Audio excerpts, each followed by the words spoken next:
everybody, I'm Andy McLetty, and this is my hastily composed video for the Mooc discussion about where learning happens. I know this is kind of a jerk move, but what I want to do is ask the question, what kind of learning are we talking about, right? Learning isn't something we can abstract. This isn't something we can talk about in general. Like there's some like pure form of learning that can happen in this pure learning space, right? There's all these different kinds of learning. There's all these different kinds of understanding. When I was in my early 20s, I took a scuba class, and the last thing we did for that was take our masks off at the bottom of this ice-cold sort of upstate New York lake, and the water at that depth will go right up your nose, and it makes you feel like you can't breathe. It feels like you're choking.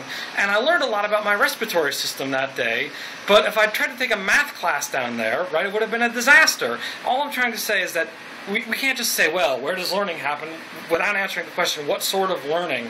And I think we need, on this course, to think really seriously about what sort of learning can we build into a Mooc, right?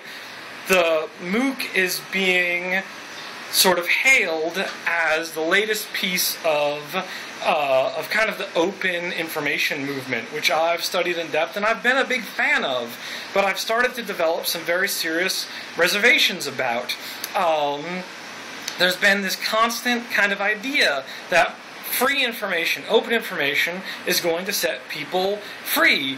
And I've been very hopeful about that myself. There was a time when I considered getting the copyleft symbol actually as a tattoo. That's how committed I was to this whole notion.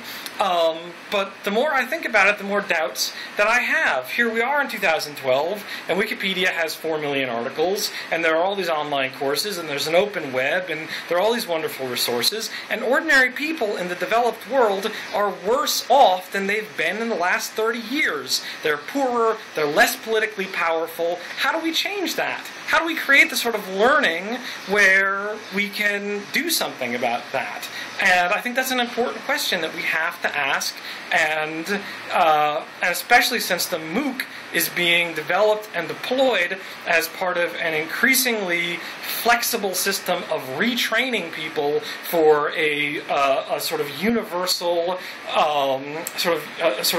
universally, what's the word, imperiled, a sort of universally transient workforce where they're going to be retraining themselves, they're going to be gaining new job skills every 5 years, that they get kicked out of their old service job and into their new robot job, and out of their old new robot job and into the next thing.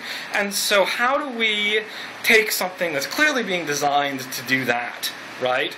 To move people and help them survive a transient workforce in which they have very little economic and political power. How do we change that? How do we think about how can we make that into something, into a space where people can not just learn the thing they need to know for their next job, where they can also learn things like how to say no? Can we build a Mooc where people learn how to say no? And that is my hasty and ranty and off-topic video, and I thank you for your time.